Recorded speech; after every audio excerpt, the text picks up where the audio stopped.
Hello, I'm Antonio Mora. This is the news and news.com day in brief on Friday, January 28th at about 7 p.m. As the saying goes, those who cannot remember the past are doomed to repeat it. If you think anyone learns from anything these days in Washington, D.C., you're probably mistaken. In an extremely rare White House news conference, Sarah Sanders said President Trump does not want to go through another shutdown, but suggested he could declare a national emergency if Democrats don't fund a border barrier. She said that if Democrats don't come back with a deal, they will end up with nothing. Is it just me, or have we been condemned to a shutdown version of Groundhog Day, where we hear Republicans and Democrats say the same things over and over again and nothing happens? White House economic advisor Larry Kudlow joined Sanders and disputed numbers from the Congressional Budget Office that indicate the shutdown cost the economy $11 billion and that roughly $3 billion of those will never be recovered. You'd think both sides would have learned by now that nothing good comes from these shutdowns. Acting Attorney General Matthew Whitaker said the words that most rational Americans want to hear about the Mueller investigation. Quote, "The investigation is, I think, close to being completed." I would have preferred he not qualify the statement at all, but it's about time we knew what investigators have found. Of course, this long nightmare might seem like the good old days if the special counsel does find that the Trump campaign colluded with Russia.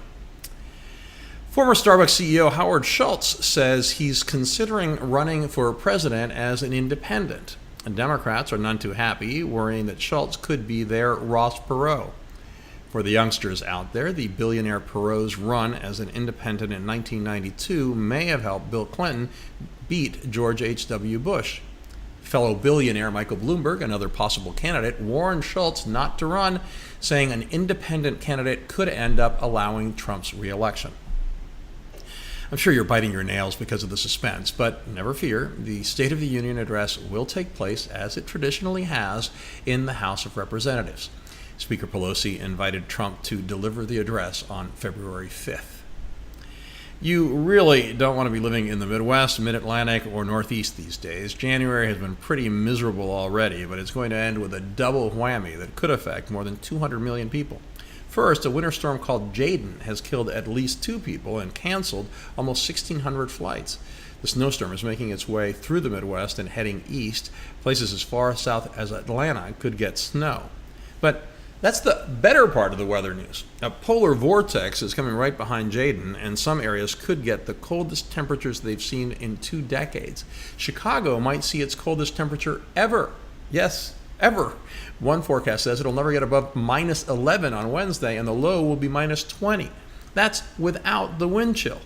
Dangerously cold is a serious understatement.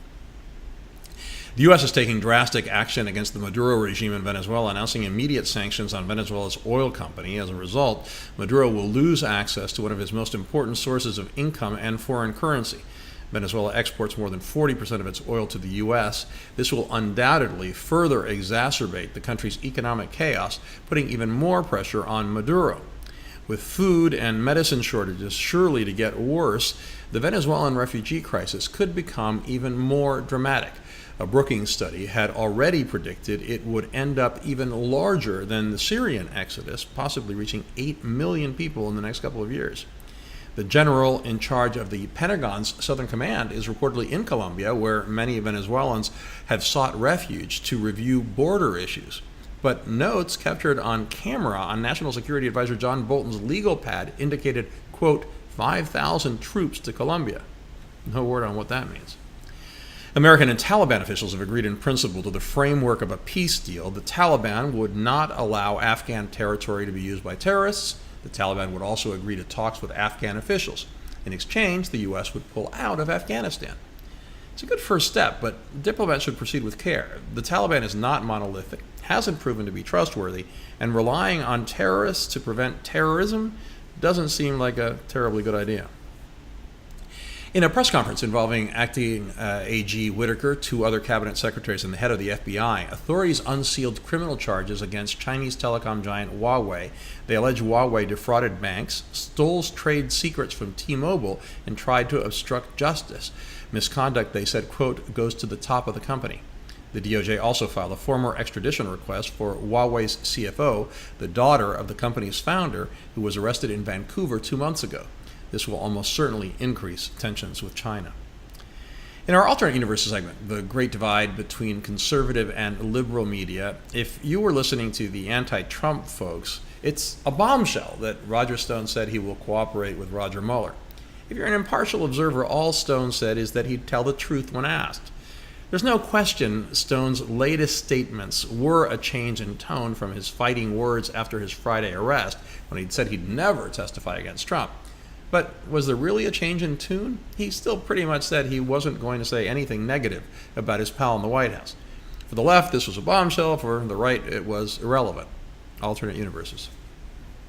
Finally, Black Panther won for Best Ensemble Performance in a Motion Picture, the biggest prize at the Screen Actors Guild Awards. It's a big deal because superhero films never win anything.